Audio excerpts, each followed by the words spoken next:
was wondering if Mr. Kane was going to join us. He snuck in the back door at the last second. Yeah. Leave it to Jeff. Welcome. Yeah. Can you hear me okay? Yep. Yep. The beard mic's working just fine. No, actually, it's gone. Oh, you got a headset now. So when I dropped my phone, it shot out the little adapter piece, and I don't know where the hell it is because I didn't realize it was gone until now. You can order a replacement. I've broken one before. Okay. I need to adjust my volume because I can barely hear you guys. Oh. Am I loud enough? Oh, yeah. Cool. I think this is the first stream I've had to do where I didn't have to adjust anything, so I'll take that as a good omen. Yeah. Definitely. All right. Just my headphones, so. Jenna would like to know why everyone is so small. It makes me look very zoomed in, like I'm just in the I don't know. face. I don't know. StreamYard's been doing some weird stuff. And There's now, layout options. I didn't even know this was an option. Yeah. Layout. now for me to bring people up, once we get past 4, I have to reduce my computer screen to like 80% so I can see the bottom row because I won't let you scroll that low. Oh, And I was just like, when did that change? dang. Yeah, who knows? Yesterday, and Vibes is like, I was trying to bring people up, and it was like I can't even click on them because I can't get low enough on the screen. So I had to minimize it. Sarah. Oh, whisper more. ASMR or whatever it's called. That's Yeah. a little better.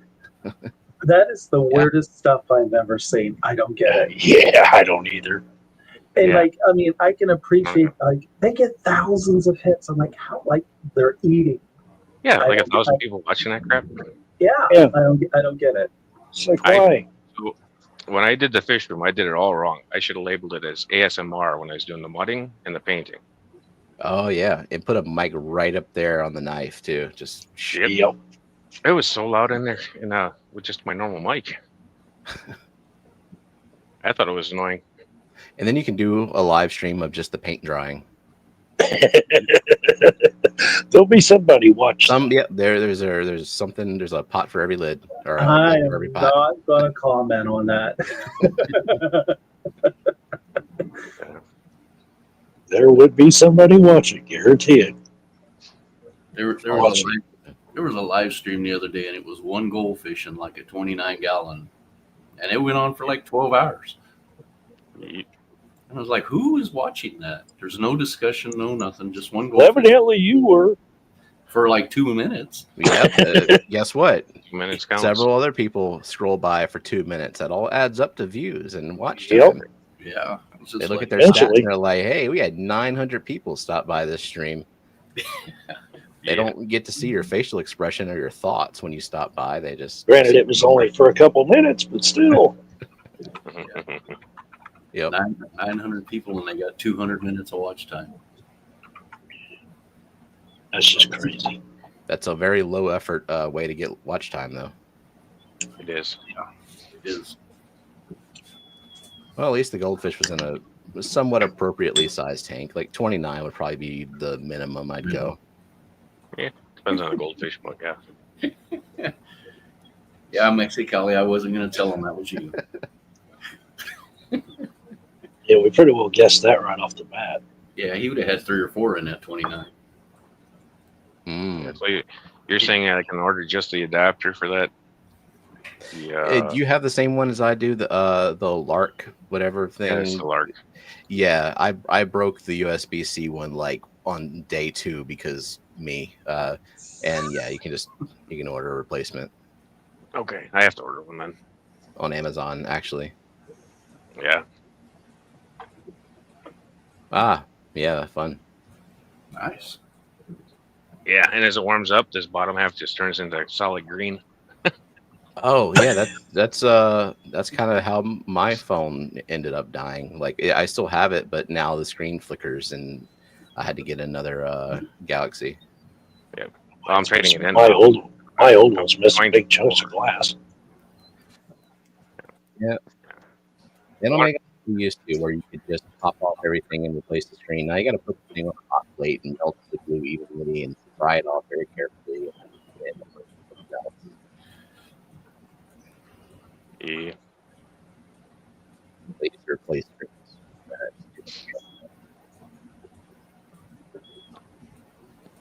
Am I losing Stephen's audio, or is everybody else losing it too? Yeah, Well, There you testing go, one. it's better. Good.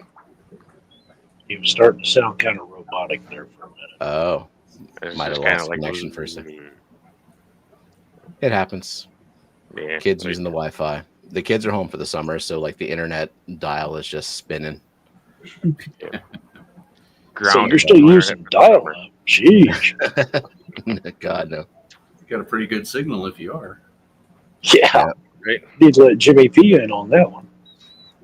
That should be gigabit both ways, up and down, but it's gigabit depending on the time of day and depending on what God's name my kids are downloading or uploading at the moment. Yeah. How's it going, baby beard? Howdy. We should arrange by beard size. Guess I'm last. Yeah. I just trimmed mine out yesterday. I couldn't deal with how thick it was getting. It being 90 degrees. I was like, forget this. See, once it gets to a certain length, it kind of protects you from the sun. So, Yep. Provides insulation, huh? Uh-huh. well, it catches the breeze just right too, so it kind of looks just Well, nice. my friends call me Nosferatu, so trust me. People are like, how old are you? You don't have a wrinkle. It's like, because I don't see the light of day. You can get a self-sustaining ecosystem going on inside there too. Yeah. Again. Yeah, started just up got birds lunch there for nesting. later. It's just a snack. Jeff's The got food birds web. nesting in the back of his. Works good for breeding fish. Whatever works. He's just growing it out because he's getting ready to make spawning mops out of it. Yeah, I'm asking for some. It's a good idea. I heard the hair strand type mops are popular and Yeah, the eyelash. working pretty Corey's well. been like that. Mm. Resurrection beard. Is that where you go just find someone else's beard and shave it off of them and run away with it?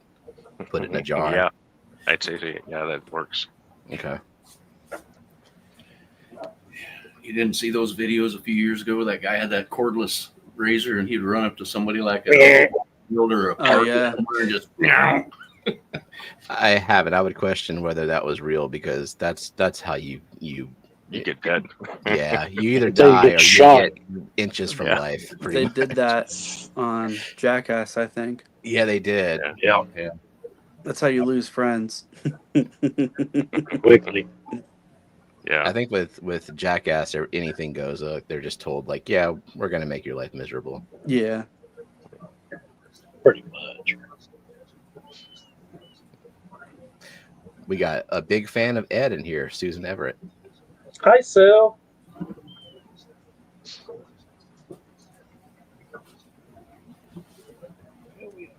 So what are you working on now, Ed? I was just about to ask that because he said he was downsizing. So I am probably going to phase out a few.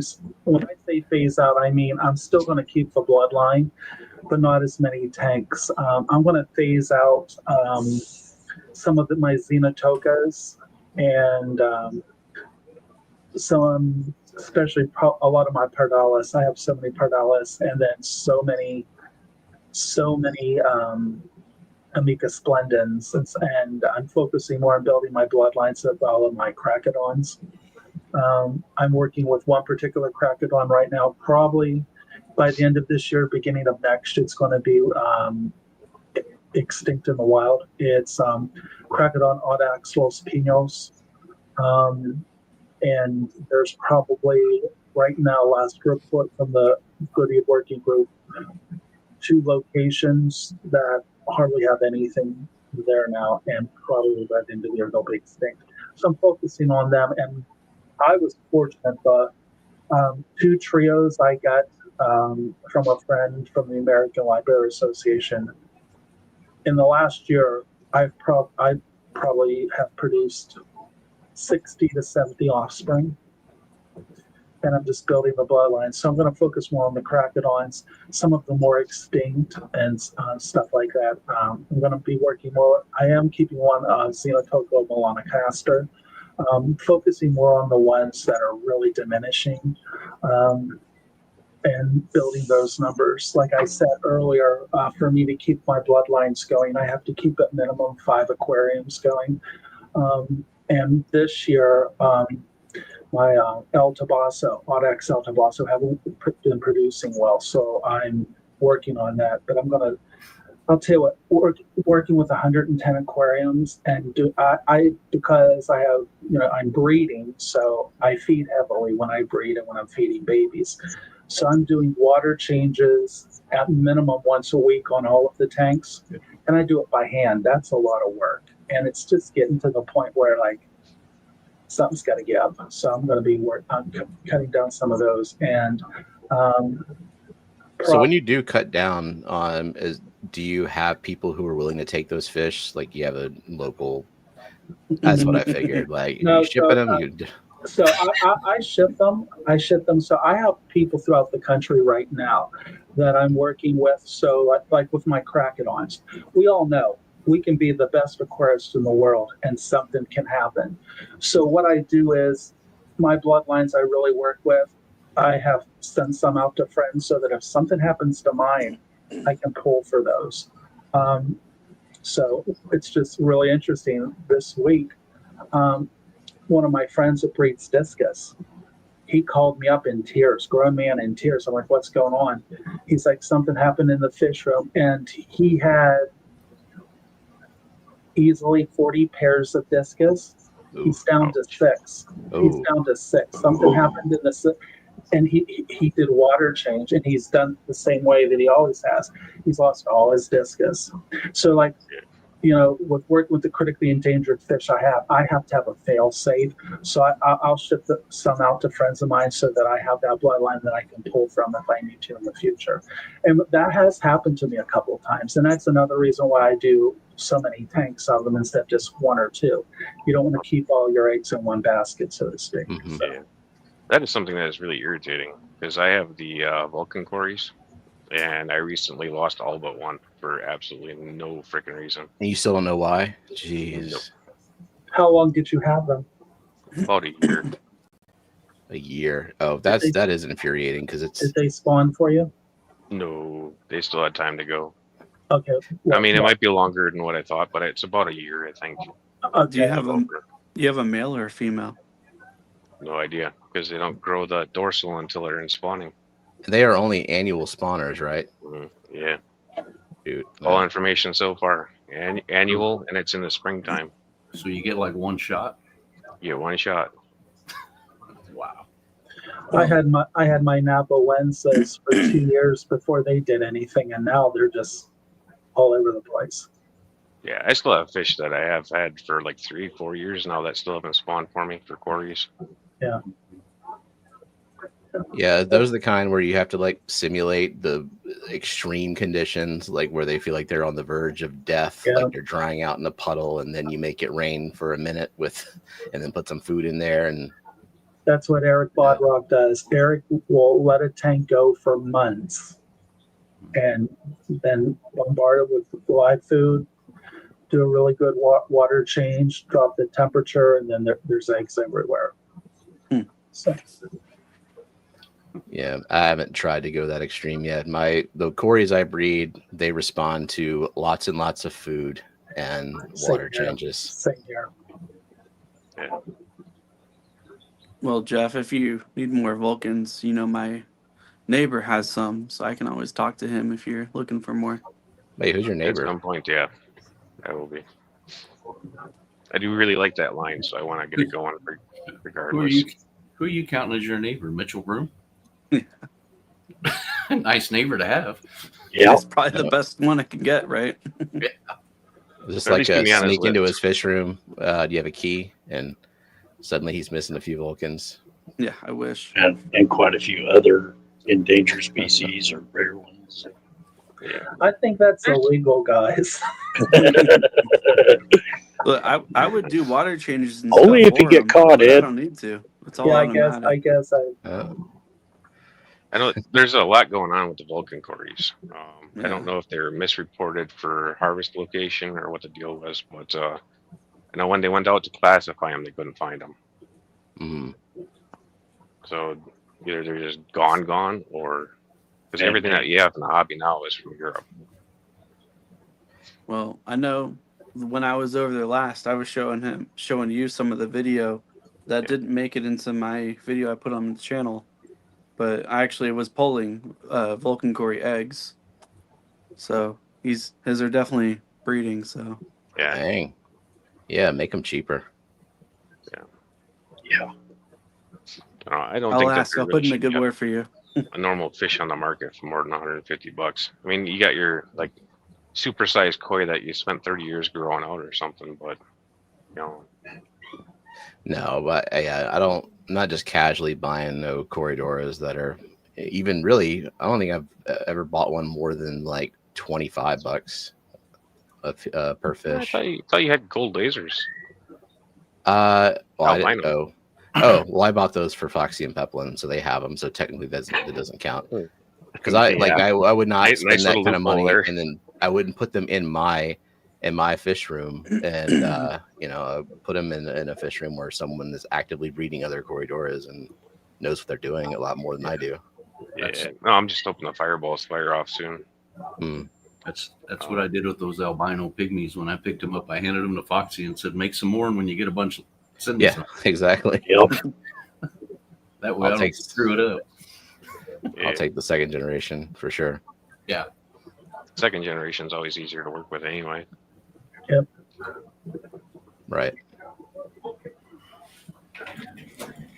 Well, so with the Xenotokas, you said the Doidries were going extinct in the wild, or was it another? Doadroi are critically endangered. Lion's eye are critically endangered. All of the red tail factors and eyes and eye, all of those are critically endangered. The thing is what's happening, at least in my local community, a lot of people they look at them thinking they're the same species, and they're not. And that's where the ESUs come into play.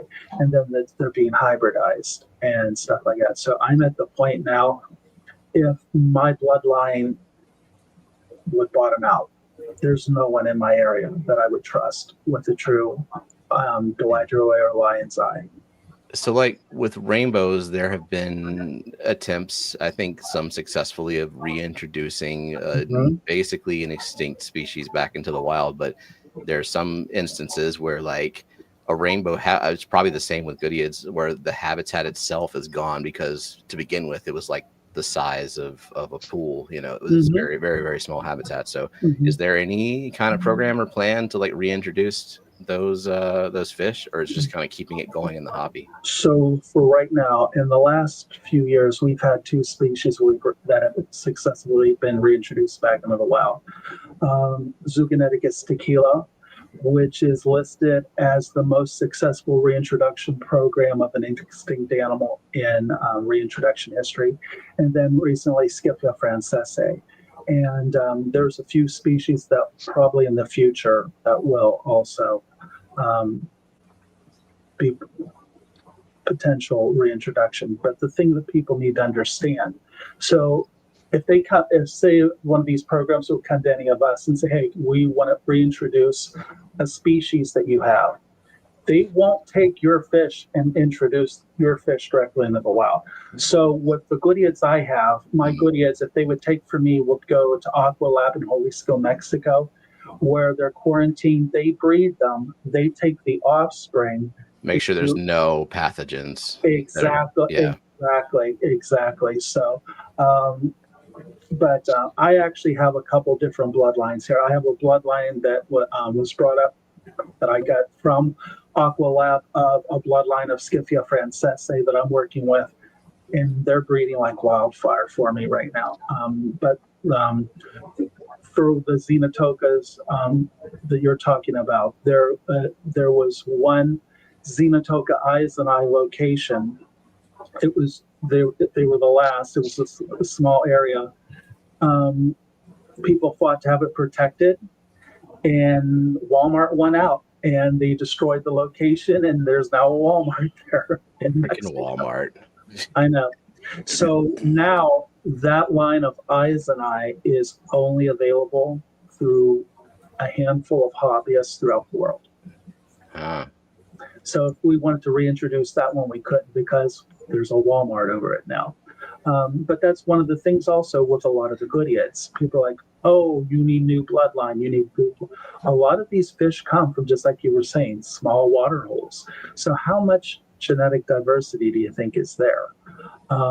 So what I always tell people, when you're working with them, you want to call and you want to focus on keeping strong bloodline by calling. I probably call about 35% when I first start working with a species, and then I finally get them down sometimes under 20%. But I'm really strict with what I'm calling to keep the bloodline strong. And over time, for lack of a better term, they homogenize where you're not getting all of those defects. A few years ago, I got a species of Skiffia that were throwing bent spines. So I started culling, and for 2 years I culled, and I was able to restructure that bloodline again, because that's where it comes from. You know, I mean, like a lot of these fish are coming from waterways that a waterway that maybe is the size of my house. So that, you know, you're going to get a lot of that, for lack of a better term, inbreeding. So, and that's where that applies. And you just have, when you're working with an aquarium, you want to really have a good eye for cull. So when I see fish that are producing fish with bent spines, it's telling me someone's not culling properly. Gotcha. Yeah, Jenna was asking where you're located. Susan Everett said Southeast Pennsylvania. Yeah. So I lived in Pittsburgh for many years, and then I moved a little further south where it's quiet. No one bothers me. So I'm about 33 miles away from Pittsburgh, south. So will you be at the Keystone Clash? I'll probably be at the Keystone Clash. It's difficult for me to go to these events because I don't have anyone to take care of the fish while I'm gone. And with this time of year, I'm producing so many, I don't want to take the risk of being gone so long and then I lose something. So here's a greedy personal question. If I take time away from the Keystone Clash and figure out how to come to see your fish room, could I do that? You don't even have to ask, buddy. You just say you're coming and I'll give you the address. Just show up unannounced. So here's what this is what I tell Bang on the door. This is what I tell everyone is, you know, if you're someone that I've talked to, like I don't just let anyone off the street come, but if it's someone I know, have a rapport. So I tell all of you guys, and people look at me like I'm weird. You guys have become my extended family. So I know, although many of you I've never met face to face, I have a pretty good idea what you're all about. And any of you are welcome to come see my fish room anytime. All you got to do is email me and say, hey, I'm coming. I'll send you my address and we'll make it a day. So, are you going to the Keystone Clash? I'm 80% sure I'm going. But if I go, I'm only going for one day. It's just rough for me. You know, I mean, because right now I have about between 16 and 18 different species currently dropping fry. And out of those, majority of them are critically endangered or extinct in the wild. So I just don't. People are like, oh, they'll be fine for a few days. I'm neurotic that way. I like to make sure my fish are getting at least fed twice a day. Yeah, do you use auto feeders at all? No. How old they are and all that good stuff. Yeah. A lot of variables. Yep. Yeah, Curtis, when you go over there, let me know if you need a cameraman. Heck yeah. No, I mean, I'm serious. People, I'm like, I have a blast hanging out with people in the fish room. And it's really funny because everyone's like, they walk through so I have an outside entrance to my fish room. My fish room was actually my basement that redid for the fish room, climate control and all that. So I have an outside door, and people walk in and the look on their face is always hysterical. Like, we didn't realize it was this big. We thought it was just a couple of tanks in a basement. So, but I enjoy sharing it with people. There are people in the hobby, and I'm sure we all know them, that are pretty guarded. And I think that doesn't help anyone. I think we should all help each other and be willing to share. Yeah. So, I have nothing to hide. Anyone who wants to come, just reach out to me. I'm happy to show it to you. Oh, you're talking about killifish people. Yeah. No, let me tell you, no disrespect to my Goodyear family, but there's some people in the Goodyear family, I call them the old guard. You can learn a lot from them, but some of them are a little guarded. I had to get mixed in with the group for almost 8 years before some of them would even start sharing information with me. Wow. And that's a shame because what's the point? Like, why are they so guarded? It does a disservice. It does a disservice to the hobby. It does a disservice to the fish too, because. Yeah, but are they really gatekeeping, or are they just jaded because they've tried to teach so many people that just end up killing the fish and quitting? Well, can I tell you something? It's funny you'd mentioned that. That's one of the reasons why at the end of this year, I'm going to be changing a little bit of my program. Of course, and I'm just going to be real. Anyone who knows me knows I'll be honest with you, but I'm not going to be disrespectful. So I don't want anyone to feel that I'm being disrespectful. I've gotten to a point, I'm happy to share, but once those fish leave my house, I have no power over them. Like, people are going to do what they want to do. And I can sort of see where some of the old guard have just gotten to a point where they're guarded, because respectfully, I don't think there are quite a few people that don't understand the difference of working with critically endangered fish than working with other aquarium fish. But at the same time, too, there's got to be a way where everyone can come together and work together with it. Yeah, and like right now, so all of my bloodlines come from 5 breeders in the country, and I got them through a friend that referred me. So a lot of I'm pretty close to Greg Sage. Greg got me lined up with these other gentlemen. So it was almost like I got hooked up. It wasn't like if I just emailed these people, they would have responded. Greg referred me, and now all of my bloodlines come from 5 breeders in the country. But what I try to do is I try to share with people that really want to learn and work with them, because I think that's the best we can do with them. But I will be honest, I see so many issues with people misunderstanding them and not caring for them the way they should, and then we end up losing a lot of them in the hobby. But that's why I do my channel the way I do, some people may think my channel's a little too stuffy, but I want to focus on educating them, my experience and stuff, because there aren't too many people on YouTube talking about Goodyear husbandry. You'll see really cool videos, but they're not talking about what are you feeding them, how are you conditioning them when they're breeding and stuff. So that's what I'm doing. The way we consume information has changed, and so it's all about what's popular, and so you got to keep evergreen content going, because like Goodyears will kind of come back around again and people will be into them, and then what information are they finding? Hopefully it's yours and not just random influencer who discovered Goodyears yesterday and now has like a whole fish room full of them. Didn't really know much about them. Yeah, information like yours needs to get out there for sure. So even if you have low views, just keep going. Well, for me, I do it to share. For me, it's like if I get a lot of views, that's great. But I'll be honest, along with the fish room, I have a full-time job. So, so it's really hard for me to do a lot of content. But when I do content, and I try to do the best of my ability when I'm doing content. So the one thing that I have found over the last 2 years, I was doing a little testing and experimenting. Goodyears are herbivores. So if you have Goodyears, I do a lot of plant matter with them. and a lot of nutritional fiber, because what happens with them, just like with Malawi cichlids that get bloat, a lot of that's caused from a lack of nutritional fiber pushing it through their gut.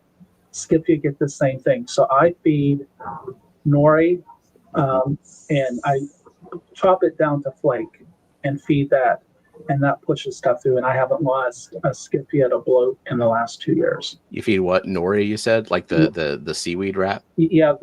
So what I do is I do one that has been gently dried. So when I'm breaking it, you can feel the oil. So it still has enzymes to it. A lot of the ones are so dry they're just brittle. There's very little nutritional value to them. So I get it where it's air dried, and I break it down, and it's thicker. So the thing is, for a flake, it's thicker. So it's not leaching out all its nutrition in like less than a minute. So, and they're picking at it. So along with them getting the nutrition they need, it gives them something new. It's busy, and it's a natural instinct when they're feeding. And my Scipia, since I've been doing the nori, their colors are a lot brighter. When you've got Scipia, they're really dull. That's telling me they're getting too much protein. Yeah. So during your downsizing, have you worked anything out with Curtis to start sending him some fish, or? Not yet, but I will. Yeah, we will. Yeah. No, you say like there's certain species I have like 6 or 8 tanks of them, and and what it was like, I want to keep the bloodline, but these I think what like Amica splendids, I think what has happened, the hobby has gotten saturated with them now. And then what happens too is then you get people that are just breeding them willy-nilly, and they're not being called out properly. So it's really diminishing the bloodline. So it's really diminishing the bloodline. I'm hearing feedback. Yeah, I did too. Echo from somewhere. Okay. Yeah. So how do we verify the purity of species like that? So the process with the CARES program, we did have total brain fart.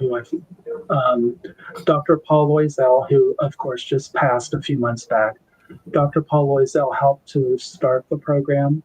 So there was Dr. Paul Loisel, Dr. Mickey Tobler, and Dr. John Lyons. It's submitted to them. They ask for photos. It's not the perfect way, but with many of the species, they can be identified through visual. They ask for a series of pictures.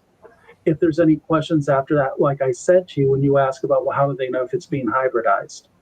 I'm going to check into that process. That's a very good question, because like I had said, Xenotoca doadroi are really being hybridized. I'm curious to see what process they use for that, and I'll get back to you on that. And then once they're confirmed, they're kept into a database. So one of the things when they're confirming a bloodline of fish, they'll look at the photos, and they have a series of like a database of their own that they're looking at and confirming from there. But then you have to remember also, like with the Goodies, Dr. John Lyons actually was going out in the field, seeing a lot of these fish in the wild. So I hear myself coming back. I don't know where it's coming from. It must be me. I just muted myself to make sure it's not me. I think it may have been coming from Mike. I got him. Yeah, I don't hear it now. He muted. I got him muted. He doesn't know it, but I got him muted. Oh, well, hopefully he's not like trying to say something. So Back to the Goodies. I think whether you're into them or not, go subscribe to the Goodies working group and start getting their emails. They're very interesting. yeah, that's what I tell people. Because quarterly they give you a newsletter with updates on what's going on right in the environments in Mexico. So right now there's been a severe drought in Mexico, and a lot of the waterways are either mud or completely dried up now. And that's a really, and it's a good source. In the Goodyear Working Group, there's a lot of people that are working in the field with these fish. So, and a lot of those guys I email and talk to regularly. They're willing to help, and they're willing to take the time to help you out and answer any of your questions. So they're a real cool group of people. Cool. I've looked into getting, because I had one tank of live bears, but it's just a bunch of mutt guppies. And then I was like, can I add other live bears in this? And I looked in the Goodyear Eds. I'm like, oh, maybe I should not do that. And They can be a little nippy. Yeah. And then I'm looking more into it, like, oh, I need to have like a dedicated tank, and some of them actually get kind of big. And so then I have, the limited 20 tanks. So my tank space right now is full up for fish like that, at least. Yeah. That should have took care of the echo on my end. Okay. Testing. Hello? Cool. Oh, Okay. oh, so it was all your fault, Mike. Is that what you're saying? Yep. That's fine. I'm used to Curtis muting me anyway.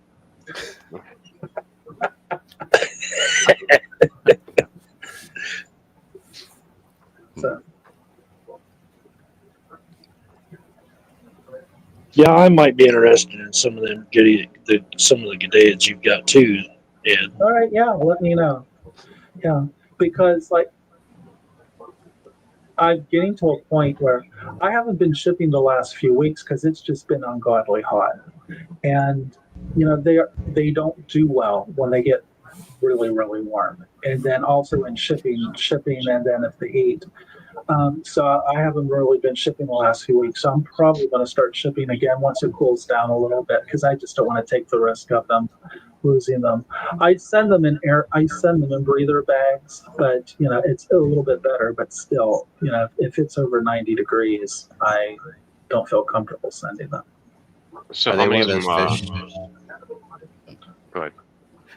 Are they one of those fish that just like needs a lot of gas exchange, like surface agitation, oxygen? Yeah, so yeah, exactly. They need high oxygen, and they don't deal well with nitrate levels fluctuating. So that's another reason I don't have any lids either. So yeah, Me either. so yeah, On any tank I can get Ed's in.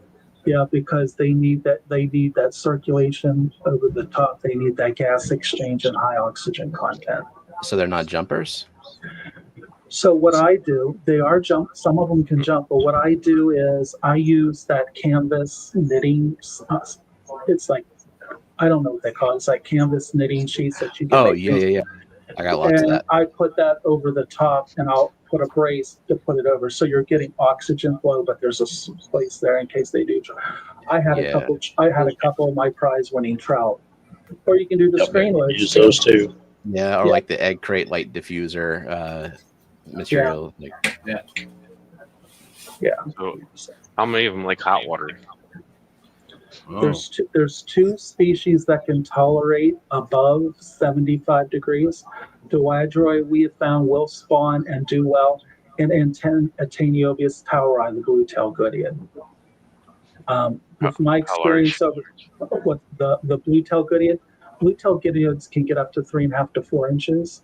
Yeah, I was gonna say they're Yeah, I have tons of those, and I have a bloodline that comes from Greg, so the blue goes halfway up their body. Like when they're in the right light, they get like a pearl, mother of pearl sheen over their body. They're nice fish. Cool. I've seen them spawn and maintain and be healthy at about 76 to 78. But then you do need to give them that cool down time, because in the wild, just like with reptiles, they need that cool down time. Goodyears need the same thing. And if they're not getting that cool down time, like a winterization, it puts a lot of stress on them. So one of the things I tell people is that when I breed Goodyears, I retire my Goodyears at 1.5 to 2 years. Because at about 1.5 to 2 years, they're not producing as much, or they're not producing at all. So I've had Goodyears start producing at 12 weeks. I'll let them start producing then, and at about 1.5 to 2 years, I pull them and I no longer breed them. So when a lot of people say, my Goodyears stop breeding, well, do you know how old they are? Because most of the time, they're at about 2 years, they're spent. They're not going to breed anymore. Yeah, I might be able to manage pulling off that one. I'm sorry, what was that? I might be able to manage off having that fish in my breeding or my fish room. How hot Okay. does it get down there? Or up there, rather? In my fish room, Yeah. always 80 degrees. Oh, you have the whole room heated to 80. Okay. No, I don't add anything extra. That's just what the room holds is 80 to 85, Oh, Jesus. Mhm. and like 30% humidity. Wow. I keep mine at 74, and then to do a cool down, I'll cool it down to about 68 to 70 for about a month or two as their cool down period. But most of the time, I keep it at my room at 74, so it maintains them in that. It's just a lot Yeah, simpler for me. the tank that's by my door, that one usually maintains about 72.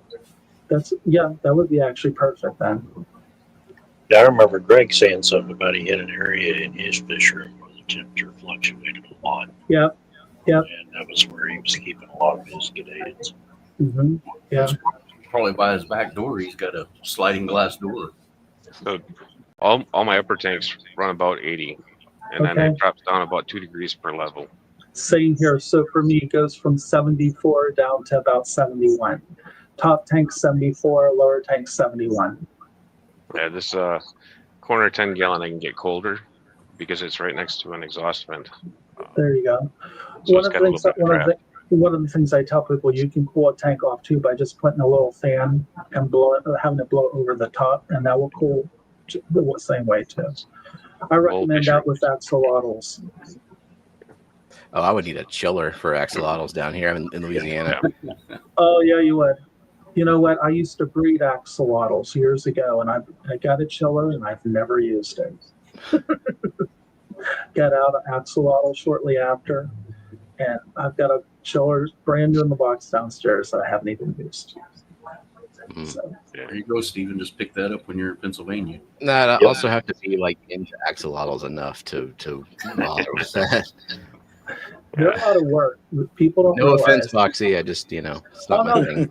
No, they're great, but they're a lot of work. At one time, you figure they can have 300 plus eggs, Oh, yeah.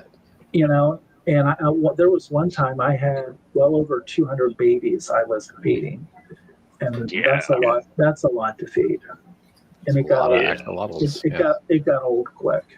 Yeah. It's as bad as Alex and Spicer.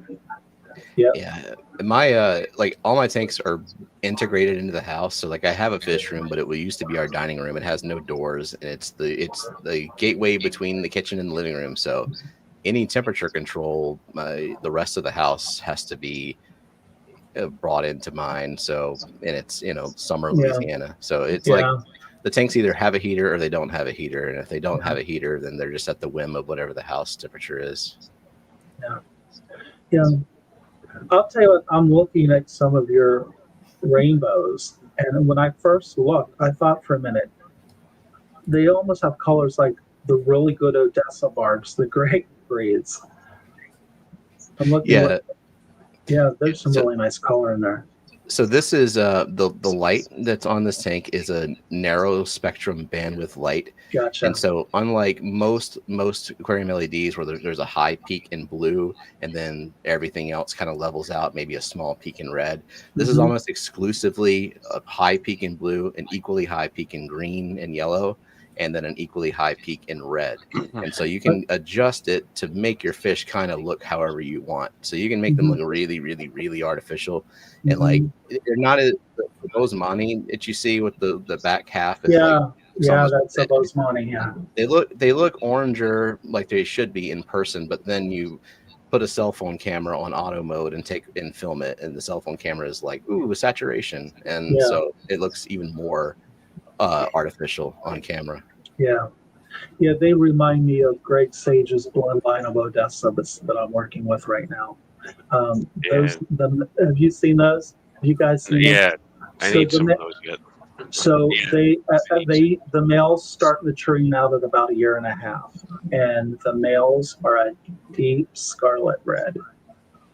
So I'm in the process of pairing those up. So I've separated the males from the females for a few months, and now I'm getting ready to get them going. So hopefully I'll have some young from them soon. So Yeah, I've got a group from Dan's Fish that were gifted to me. yeah, I believe that they were hobbyist bred also, but I don't know the lineage on it. yeah. When they're So 75, they're gorgeous. If they're in a 10, they're gray. yep. So this bloodline that Greg got, he got them from a man at the American Live Bearers Association. I think he said early part of 2000s, and he's been doing with them almost for 20 years.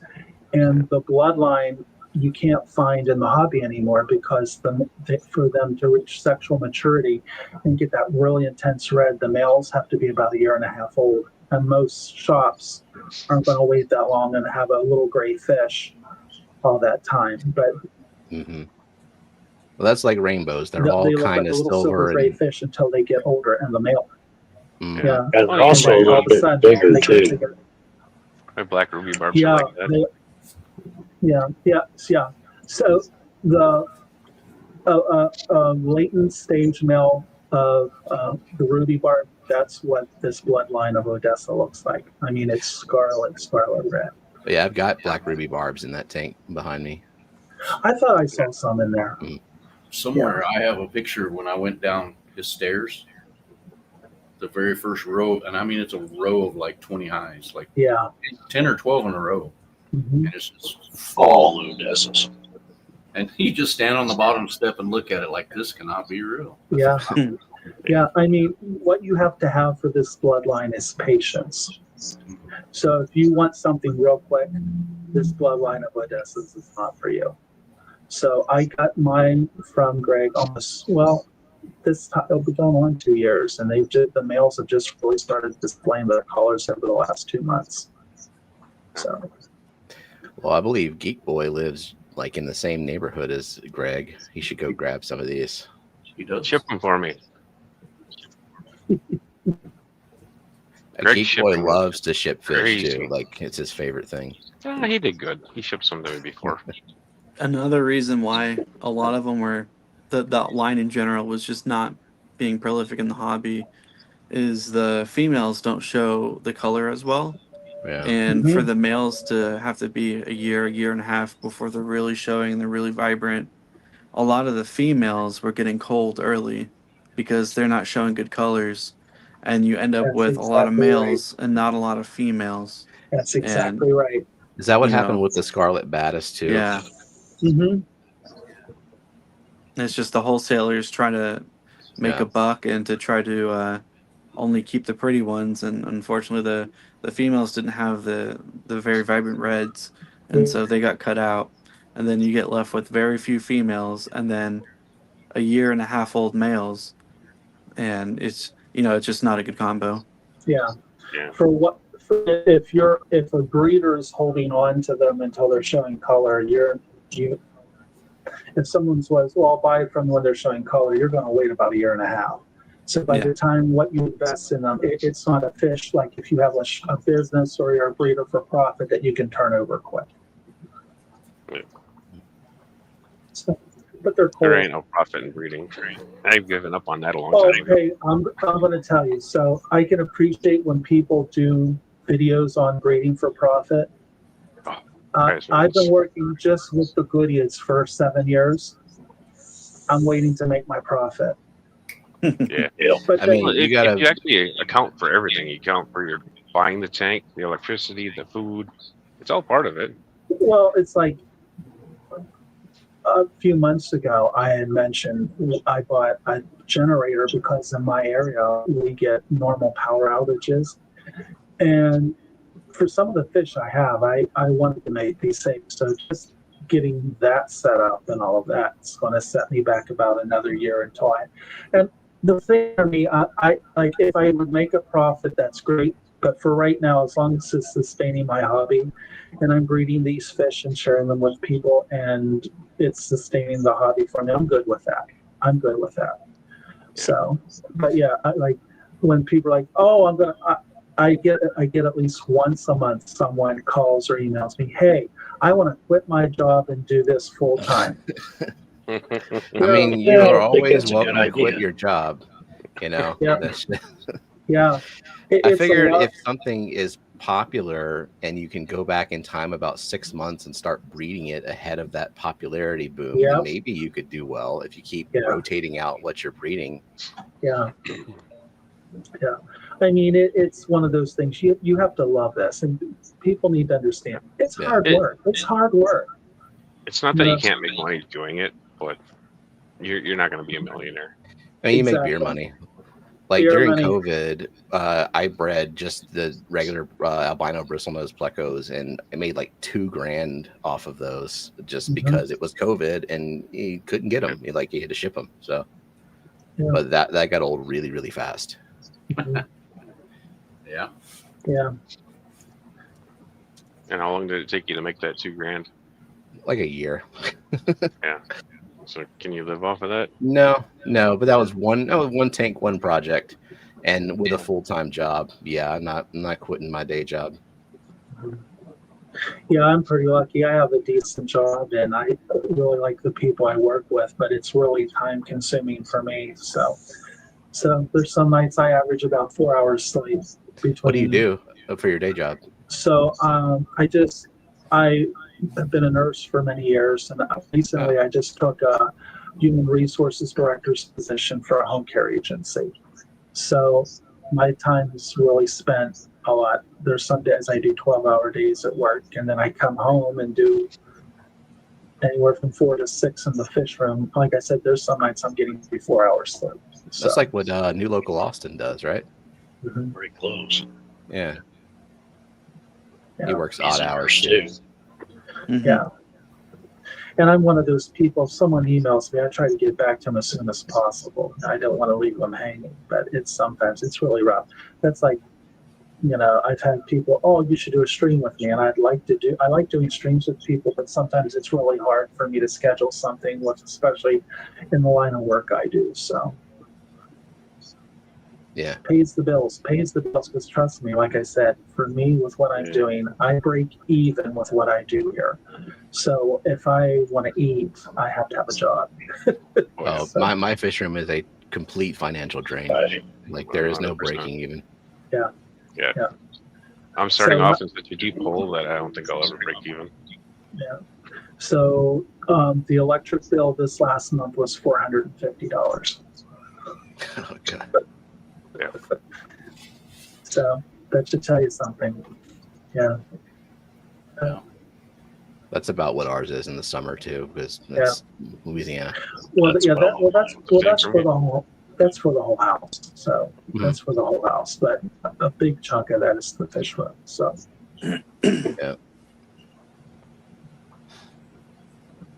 So, me getting all my tanks and stuff, the price of my electric bill didn't go up that much more once the kids moved out. It balanced out. Balanced out. Yeah. I wish I could say that. I wish I could say if I knew then what I knew now, I would have probably done a little bit of a different lighting. Yeah. Lighting is huge, very huge. Because I mean, I- I've got I'm a lot of doing- blueballs, but they're running like 25 to 50%. They're not maxed out. Yeah, so Yeah, you I wouldn't have want to.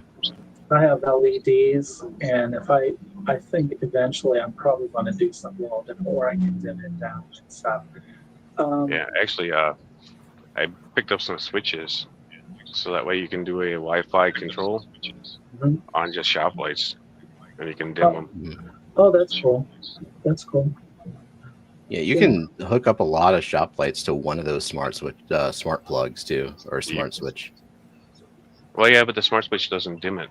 The smart light switch will, but like the Casa timer or whatever. Oh yeah, that's just on off. Yeah. Yeah. Do you like to do ramp up then? Me, yeah, 100%. And Yeah, then some things I don't shut off.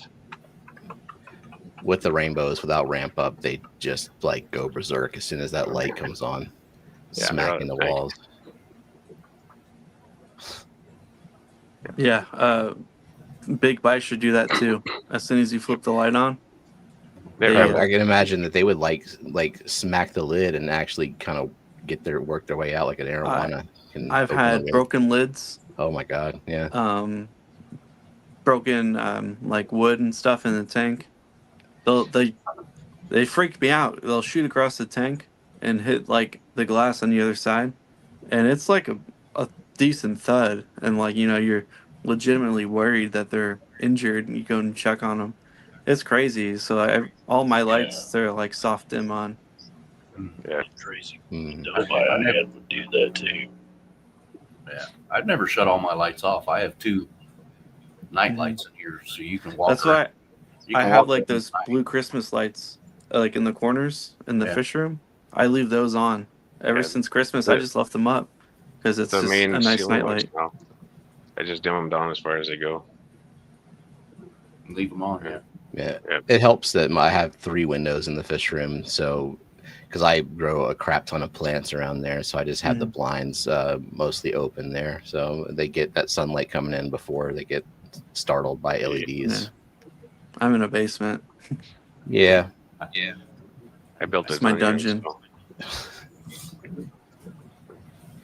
Do you want to people when they turn on the light come in? Well, once I redo the roof, I want to look into moonlighting the skylights that go through the roof.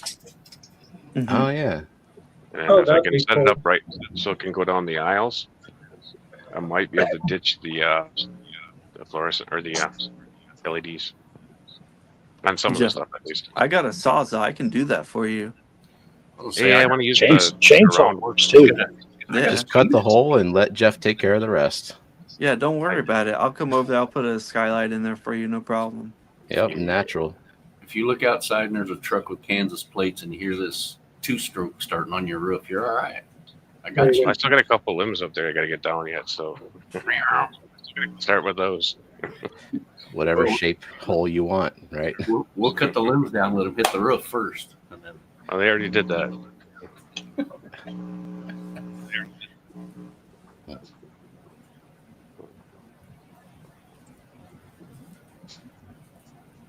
Well, guys, I say we call her good there.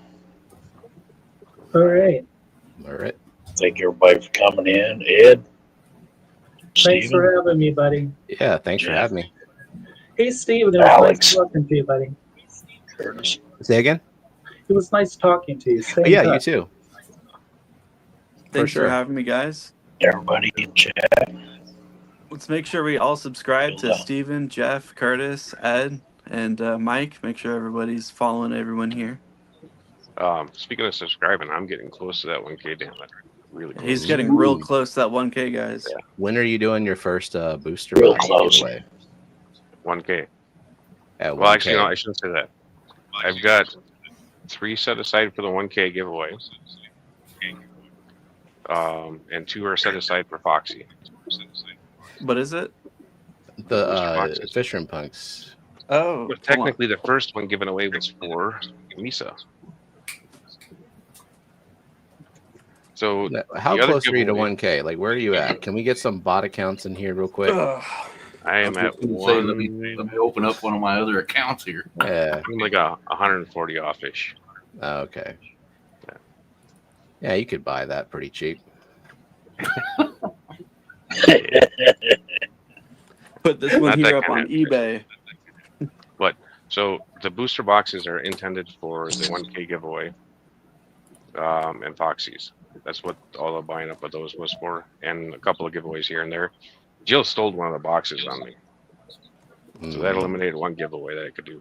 Look at that. I'm sending one to Stubbs because he's waited so damn long for his giveaway, and I want to get one out of the country. The other giveaway is actually 20 pack of just the cards.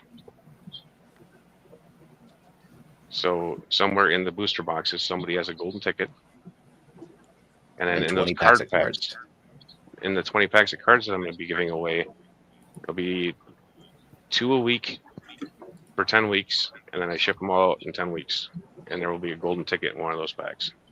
Do I have a golden ticket? Yeah, how are you doing this? Are you just deciding who's your favorite? Are you having Jill make the choice? No, I don't know which one it's in. Do these have golden Kyle's tickets in lining it them? up. One of them does, yeah. Is it like in one of these gold packs? It's yeah. There's one in one of those packs somewhere. I don't know So if it's I've- one that you have, or if it's one that I still am sitting on. I haven't opened this yet. Are you filming an unboxing? Is that why you're waiting? Yeah, Stefan. Stefan did his today. Yeah, Yeah. he didn't get a gold ticket that I know of. Ooh, better odds for me, huh? Yeah. Every time somebody opens one, I didn't get one. Jill didn't get one. Asia didn't get one. Maybe I Brandon got didn't one. get one. Stand. Brenton got 3 of them rigged. That's what I got going on over here. But After starting this. tonight's stream is when I start doing the giveaway for them. And I'm just going to keep track of the names until I get the packs, and then I'll start writing the name on the pack and ship them out in 10 weeks. Cool. Plan. So are you live tonight at what, 9? Yeah, live tonight at 9. I think maybe next week I might bump it up a half hour because Funk's going to go to Monday or whatever. So, and I need to start getting to bed earlier. You said these gold ones might have it? It's possible, yeah. I'll do this one right now. All right. Isn't that going to mess you up your unboxing? It's all right. There's a whole bunch more. He's just going to clip this. Yeah. Well, yeah, you can also just seal it back and pretend like you didn't do this. Doesn't look like it. Let's see.